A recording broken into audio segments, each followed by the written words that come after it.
Hello, everyone, and welcome.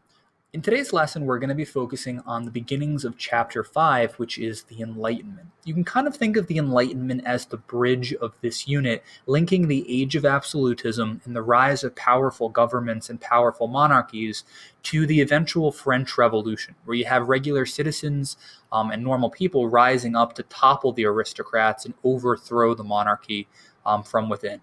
So please title your notes for today, The Age of Reason.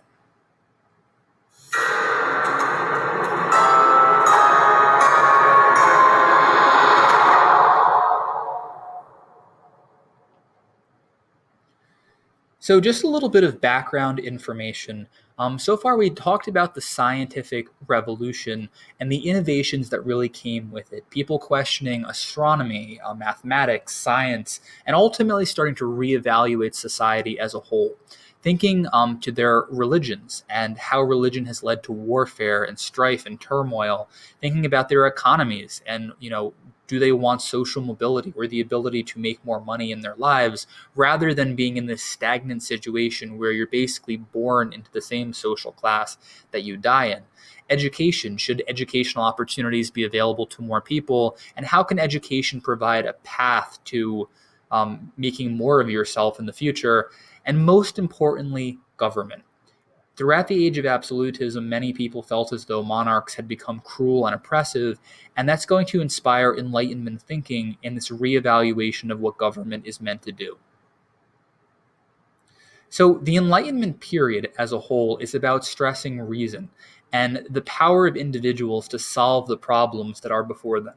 Historians set the beginning and end of the Enlightenment at a lot of different dates, but I think the easiest ones to remember are basically setting the beginning with the death of King Louis XIV and the end with the beginning of the French Revolution, right? The death of the quintessential absolute monarch in the form of King Louis, and then the French Revolution as these Enlightenment ideals inspire people to overthrow their government. So ultimately, we have two different visions of government that are going to begin the Enlightenment period. The first is John Locke, and then we also have Thomas Hobbes, both of them pictured over there on the right. They're experiencing all sorts of political turmoil and upheaval in England, the English Civil War, the Restoration, the Glorious Revolution, where you're having monarchs being overthrown and toppled and changed almost like on a yearly basis, it seems. And they both come to very different conclusions about what government is and what it should be.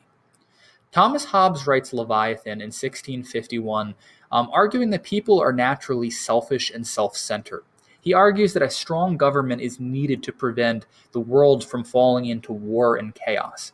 An interesting historical parallel could be like the Articles of Confederation during the aftermath of the American Revolution, where you have the founding fathers trying to establish a government that gives individual people more rights, but it leads to a great deal of chaos and an inability of the central government to really enforce its own laws and control its own people. He argues for a social contract, a term that you'll see applied to a lot of the different philosophers and thinkers who we'll talk about.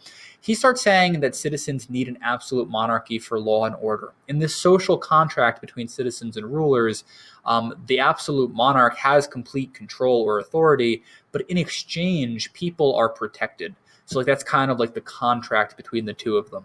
He says the best government has the awesome power of a Leviathan, an ancient sea monster from the Bible that has its tentacles wrapped around everything and controls the entire ocean.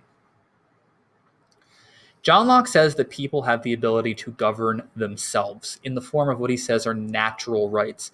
He criticizes absolutism and says that self-government is more ideal. He argues that these natural rights, or inalienable rights as they are often referred to, are given by God and not given by a king, and no individual man can take them away from anyone.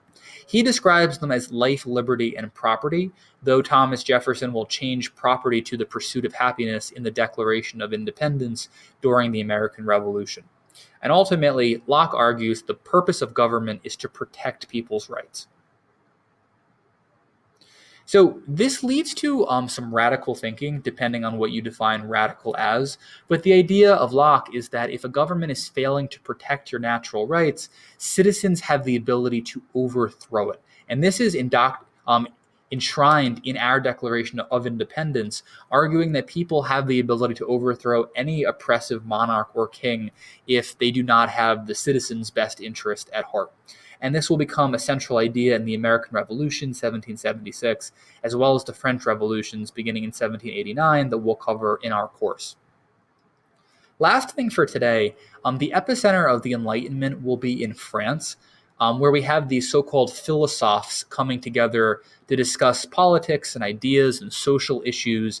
During the reign of absolute monarchs, particularly King Louis XIV, he tried his best to avoid this sort of colluding and this sort of discourse that sought to undermine monarchy and undermine absolute authority. But ultimately, these people will be meeting at salons or dinner parties where these ideas will begin to spread. And they start from the upper class, make their way down to the middle class, and then ultimately to common citizens. And this will be the precursor for the French Revolution and the other revolutions that are to come.